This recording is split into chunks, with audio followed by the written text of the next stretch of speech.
everyone. It's Sally from Stitch Along with Sally, and we're back for another edition of What's in My WIP Basket. So, some fun things in my WIP basket from this month that I'm carrying over into January here. So, what am I going to carry over? I'm going to carry over a couple projects. So, first, we're carrying over the Drea Renee Knits Rad Plaid Cowl. I did not work on this at all in December, and I need to work on it because Midwest Fiber Fest is coming up in April, and I'm really excited, and I want to buy some yarn and do some fun things and work on other projects other than the Red Flag Cowl. So I'm going to finish this just because I know that if I don't finish this and then I work on a bunch of other stuff and buy a bunch of yarn at Midwest Fiber Fest, I'm going to feel guilty about it, and I don't want to feel guilty later. Hobbies are about joy. So that is the Rad Plaid Cowl. We're also carrying over into next month, this month of January. We're carrying over the Chrissy Johnson Designs Good Luck Ski Fob. This is my bag project. It lives in my work bag. It lives in purses basically. I love having a bag project around. I just took off a lot more time this month because it was the holidays in December. So I took off a lot of time. So I didn't really work on this because I wasn't at work as much. So that is that, and that will go back into the WIP basket. And then what I am carrying over into next month as well is my stand project. So my stand project, if you recall from the last video, it is quite large. This is my stand project. It's a current deconstruction in progress. I didn't work on this a ton. My mom actually put in most of the work on this because she is an avid needlepointer. So she put in a lot of work into ripping out some things. So I need to start getting rid of some fluffies and all of those things. There's lots of fuzz here. But yeah, no regrets about ripping this out. I just had a lot of stitching done. And so that particular amount of ripping is going to take a while, and I forgot how long ripping takes. So I'm going to show myself some grace and kindness, but the goal that I really have for this month is just to complete the ripping and then go back and mark the squares. If you didn't watch my last video, I did get this one is being ripped out because I messed up the count of these squares, so some of them are different sizes. As we were ripping, I did realize just looking at it that some of it was like not being dramatic and that some of them are slightly different. So we're going to figure that out, get this all ripped out, and then go back and mark the actual corners. So like when I first set this project up, I marked where to start, and then I maybe marked 2 rows. For this month and for moving this project forward, what I'm actually going to do is make sure I mark like each of the 4 corners of the squares so that when I make it to the center design, the center is also appropriately marked. So that's my plan there. It's going to be great once it's done. Right now it's just not done. We'll put it over there so it's kind of out of the way. And then getting into the finishes for this month. So actually I finished 2 things in December, and that is first of all, the Lauren Block the Arrow canvas is done. I'm so excited. I'm going to frame this. Actually I think it's an ornament. I feel like it should be an ornament. So it'll be an ornament. I'm gonna find some really cute backing fabric for it. Purple's a hard color to shop for, but it has to be purple because that signature purple door. But yeah, I really loved this project. I loved how it turned out. This is one of the projects where I ripped out a bunch of things and I couldn't decide on things. And normally when you're in that kind of mode, it's like, oh my gosh, I'm never gonna get this done. And now that it's done, I'm like, I'm glad that I ripped out and I tried a bunch of things, new things, and I really love how it turned out. The bow brings me immense joy. So there's this little rose heart. I put a little rose heart. I can't tell in this light, but there's a little rose heart stitch on the purple door just because I've made a lot of friends over the years at the Arrow, and I wanted to kind of memorialize that. So I'm really excited to have this done, and I'm ready for it to be finished. And then I also finished, so I was deciding to ride the momentum here and use all of the energy that I gained by finishing this Sign of the Arrow thing to tackle some of the Point Christmas Village buildings.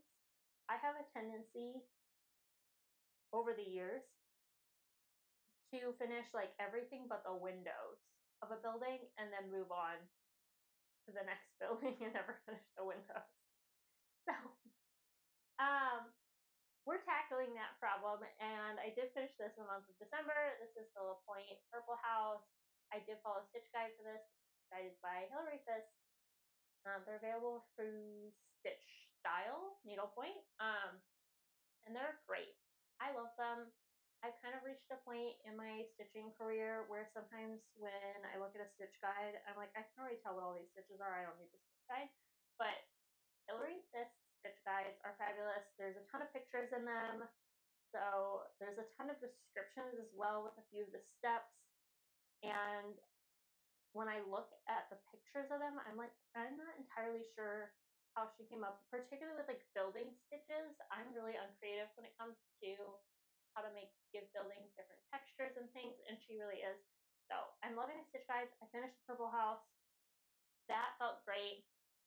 Then I decided to tackle the next building that I've mostly finished. I haven't quite finished this one, but I am tackling it. The windows, really got me on this one. So this is the Peppermint House from the Point. I've stitched the windows. The last thing to stitch are these wreaths, and I'll add some bows, and she will be done. And I'm really excited about that. So I'm feeling great momentum from finishing the Purple House. Hoping to get this Peppermint House. I could probably finish this in like the next day or so with how small these wreaths are.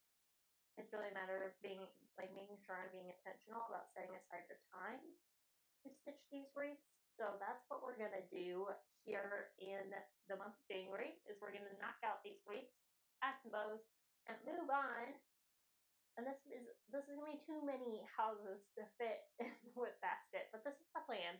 This is the plan for the WIP basket and these Point villages. So then I'm gonna move on to the next building where I stitched like almost everything but windows and this giant teddy bear. So if you're looking at it, you can kind of see not a lot of detail stitch on those windows. We're gonna work on our window related issues. I don't know what it is about the windows. Like I stitch all the background, I stitch the building, and then it gets to these little details like these windows, and then it starts slowing down, and by the time I hit the windows, it's all done deal. So that's what I'm gonna do. Finish these wreaths, stitch these windows, and then if I'm really ambitious, I want to turn these in groups of 4. Not because that's the most cost effective, that's actually going to be incredibly expensive, but that will get a good set going. So then when I turn them into the finisher, it'll be easier to see kind of the vision of everything. So my 4th one will be this one here, the gingerbread house. The gingerbread house is so cute, and I love the stitch guide for this one. I got the stitch guides for Christmas for the newest ones, which is I think the gingerbread house, the bookshop, and the post office. So I love the gingerbread house, and also just convenience wise, this doesn't have as many colors as the other ones, and so it was less expensive to kit. And after Christmas, we're trying to be fiscally responsible. We spend a lot of money on gifts and things for other people, so this was less money to kit than maybe the bookshop or the post office. So that's why we did this. We're being our fiscally responsible queens in 2026. And I do keep, because I'm following the stitch guides, and they're really fantastic, and a lot of the colors are used between each one. So, like on the wreaths of one building, you might use the same greens on the next building, or you might use like slightly different variations. So I have a pile of threads for these The Point Christmas Village buildings, and they're great. So what I need to do and they're great. So what's gonna happen with a gingerbread house is when I went through and looked at the stitch guide, I was like, I already have this, this, and this. And I just need to maybe buy some like brown, maybe some of these white accent colors, and maybe I think it was like the background color, stuff like that. So that's the great thing about the stitch guides is that they keep reusing the same colors. So you can just go back and say, oh, I've already used this wreath color. I want to go back and find that wreath color and just throw it back in my bag. I do have like a pile of threads. They do have their own spot, the Christmas Village thread. Um, but yeah, that's my goals for the WIP basket for January 2026. That is the month that we are looking at. So we've got some Christmas Village buildings to tackle. I would love to get these four, taking this to the internet, so manifesting. These four, the gingerbread house, the purple row house, the toy shop, and the peppermint house all turned in together in February. We're gonna manifest that. Because I would actually really like, I've kind of built a backlog of these. So I own all the canvases. That is the disclaimer here. I do own all the canvases. I have finished sitting out with the Christmas decor, 2 of them. And the village grows bigger every year. And so I'm falling rapidly behind. So I would like to dedicate some serious stitching energy this year into this village so that it feels less overwhelming when the new ones come out. The reason I do get them is because I also, since I'm a volunteer at Sign of the Arrow, we get a special volunteer appreciation night discount. So I usually use that discount on the new buildings each year, which is really fun. It's a great village. I have no problems stitching this. Like I genuinely have so much joy in this, but I don't want the 2026 buildings to come out and immediately feel like, oh my gosh, and then I have to stitch these and this one and this one and this one. Like that will make it not fun for me. So we're gonna make it fun. We're gonna get some serious tackling of the Needlepoint Christmas Village. So that's the goal. Manifesting these four: Purple Row House, Toy Shop, Peppermint House, Gingerbread House. Go to the finisher in February so that I can work on the rest of the village and continue to have the amount of joy that I have for it. So that is what's happening with the WIP basket. These don't fit either. We might have to get a new WIP basket, which would be a real shame because it's real darn cute. But they don't fit in here, so we'll just keep them out and about and we'll keep working away. But thanks so much and have a wonderful day.